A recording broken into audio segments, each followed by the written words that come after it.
the movement among these three runs in both directions, clockwise and counterclockwise, ABC, ABC, and CBA, CBA.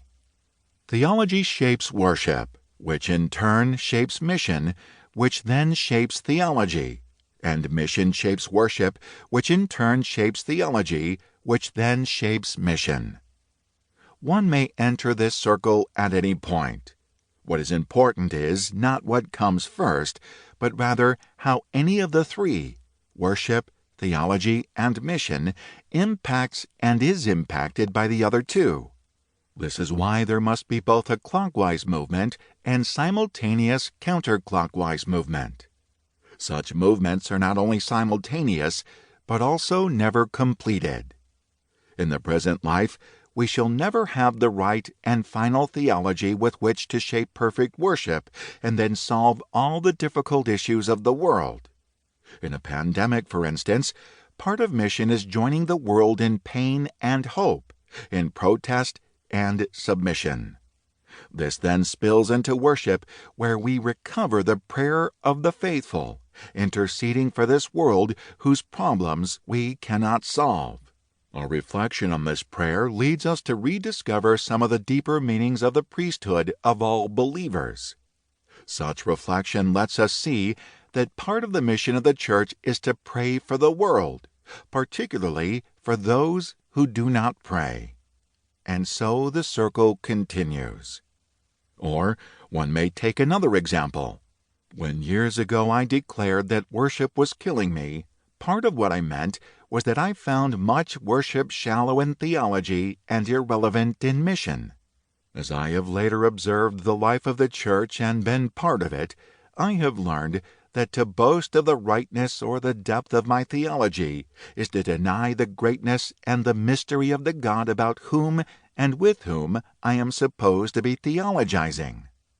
I have also learned that to declare worship as irrelevant in mission is to forget that part of the mission of the Church is to pray for the world, to be a priestly people bringing this tortured world to the throne of the Most High.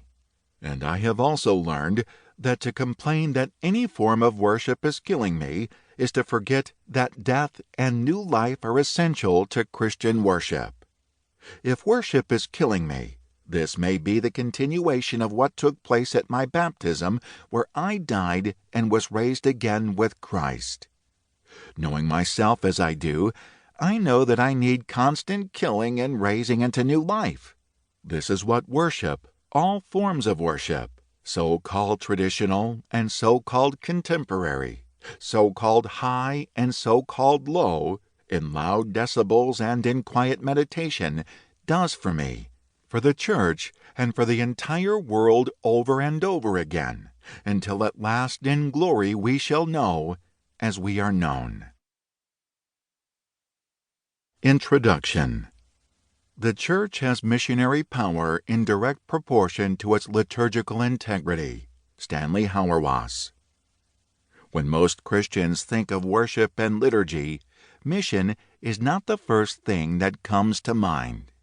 We mostly agree that worship is central to who we are and that it is an essential aspect of what it means to be a believer. But while we may agree on the centrality of worship for the Christian life, we don't all agree on its role in connection with mission. One of the ways I have come to appreciate the connection between liturgy and mission is through the idea of spiritual breathing.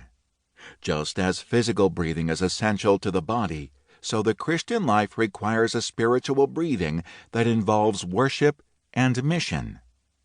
Pope Francis reminds us breathing is made up of two stages: inhaling, the intake of air, and exhaling, the letting out of air. The spiritual life is fed, nourished by prayer, and is expressed outwardly through mission, inhaling and exhaling. When we inhale, by prayer, we receive the fresh air of the Holy Spirit. When exhaling this air, we announce Jesus Christ risen by the same Spirit. No one can live without breathing. It is the same for the Christian.